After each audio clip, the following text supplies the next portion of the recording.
Joining us to discuss more, Salma Sheikh, chief editor at the Somaliland Review magazine, joining us from Somaliland.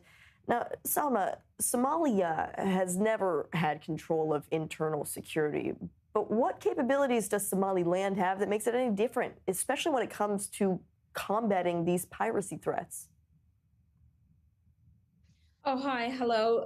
Thank you for having me on your channel. Just to give you a little bit background first about like what has been happening since 2010 in the Somalia waters is more than 110 ships were hijacked successfully. Hundreds more were attacked or attempted to hijack in the Somalia's water. And it looks like, the international community has already produced different reports confirming that the Somalia's water become more dangerous for international shipping companies.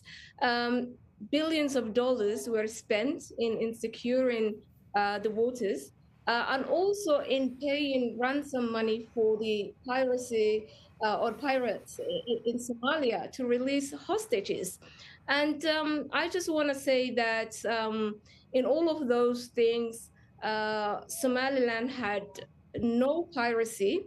None of those incidents happened in the waters of the Republic of Somaliland, and nothing will happen in our water simply because both the government and the people of Somaliland value peace and security. We make sure that our waters are secure and safe, both for our ships coming into Berbera port and for the ships using the passage. Do we have enough capabilities to protect our waters? So far, yes, but it's increasing. The piracy is increasing.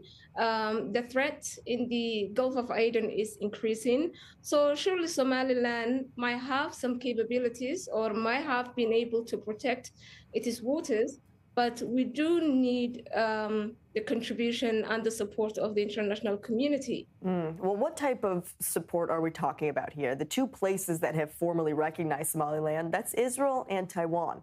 And they also happen to have massive arms industries. Is Somaliland looking to them for help in regaining regional security in any way?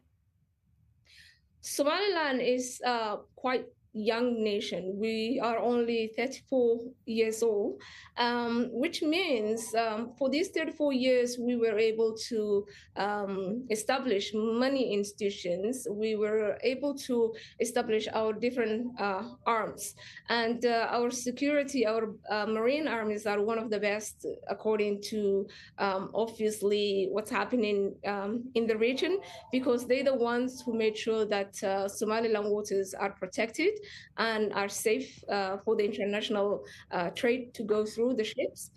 So we do need the support of giving more training, giving the equipment and the facilities that our marine forces need to double up or to increase their efforts to protect the waters. Could more countries, do you expect, turn to Somaliland as a reliable security partner in the Horn of Africa? Or is Somaliland still lacking some of these capabilities and need the training that you just mentioned to combat these threats before other countries can turn to them for support? The sad thing or the shameful thing actually is that the international community spent a significant funds in Somalia to protect its waters and also its land. And it's obvious that Somalia or the Mogadishu administration is behaving complacent in the risks or the dangers happening in its own water and also in its own land. So Somaliland was able to protect its waters, was able to protect its inland security and peace without the international community support. So when we say we are interested or want to collaborate with the world, particularly with the countries that value what we value, which is the peace and security of the region. We are open to collaborate with them in all forms and in all areas, and in any way that we can make sure the peace and security is safe and protected in this region. Yeah, certainly very valuable values for the region. Salma Sheikh, thank you for being with us on I-24 News today. Thank you very much for having me. Thank you.